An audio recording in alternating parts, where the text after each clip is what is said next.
Récemment, l'ONLV a changé de type de contenu, et en général, les êtres humains n'aiment pas le changement, et là je m'inclus. Donc qu'en pense l'un des premiers abonnés de l'ONLV? Honnêtement, j'étais là à partir de sa 5e vidéo, et j'ai également mis en place un maximum de ce que l'ON a dit.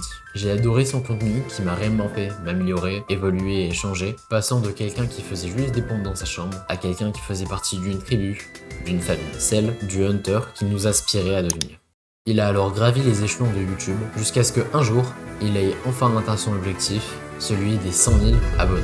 Ce qui était une énorme réussite et je pense que n'importe qui de la communauté de l'ONLV peut dire à quel point on était heureux qu'il ait réussi aussi vite. Et grâce à ça, plusieurs dizaines de milliers de personnes ont fait du développement personnel le milieu de leur vie, voire même pour quelques dizaines d'adolescents qui ont lancé leur chaîne dans cette niche. Mais quelques jours après avoir fait l'une de ses premières vidéos qu'on pourrait qualifier de divertissement, il finit par dire qu'il abordait tous les sujets de développement personnel. Tu sais, honnêtement, j'ai tout dit sur le ONLV, il n'y a plus rien à rajouter dans le thème dev perso, il y a encore des conseils dev perso dans les vidéos un peu plus longues, un peu plus storytelling, celles que je fais maintenant, mais maintenant il n'y a plus besoin de continuer dans les routines, dans les habitudes, dans la motivation, j'ai tout dit les gars. Il faut le comprendre, Lohan touche tellement de gens qu'il doit presque arriver à toucher tout le public atteignable par ses vidéos actuelles. Sa chaîne est en train de se saturer. Et ça à un moment où il est censé pouvoir en vanter les résultats, pour faire profiter les gens un maximum de YouTube Secrets 2.0. Alors, la seule option pour qu'il puisse continuer à augmenter ses métriques et continuer de ramener des gens pour changer leur vie, c'est de changer son public ciblé. Mais alors, est-ce que le développement personnel est mort pour autant? Avant de répondre à ces questions, laisse-moi t'en poser une. Penses-tu pouvoir t'améliorer encore? Penses-tu que Lohan peut s'améliorer encore? Oui, puisqu'on n'est pas parfait et qu'on ne le sera jamais.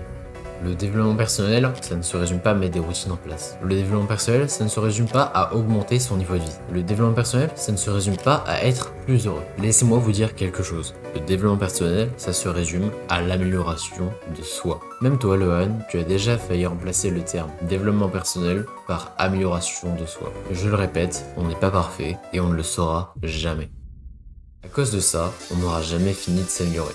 À cause de ça, on aura toujours besoin de quelqu'un pour nous montrer la voie. Et même quand on est le meilleur dans son domaine, il y a toujours un niveau au-dessus, auquel on n'est juste pas encore allé. Et c'est à ces moments-là qu'on découvre de nouvelles stratégies du développement personnel. Mieux que ça, quand on a un problème et qu'on trouve une solution par nous-mêmes, en la partageant, on peut faire progresser le développement personnel. Comme l'a si bien dit ce Yumi Bretzel, la vie n'est qu'une succession de problèmes à résoudre. Et c'est en résolvant ces problèmes que l'on progresse réellement. Et c'est comme ça qu'on crée des nouvelles pratiques dans le développement personnel. Et de ce point de vue-là, la niche du développement personnel est définitivement infinie. Puisque quoi qu'il arrive, on aura des problèmes à traiter. Et puisque quoi qu'il arrive, on aura des problèmes à résoudre.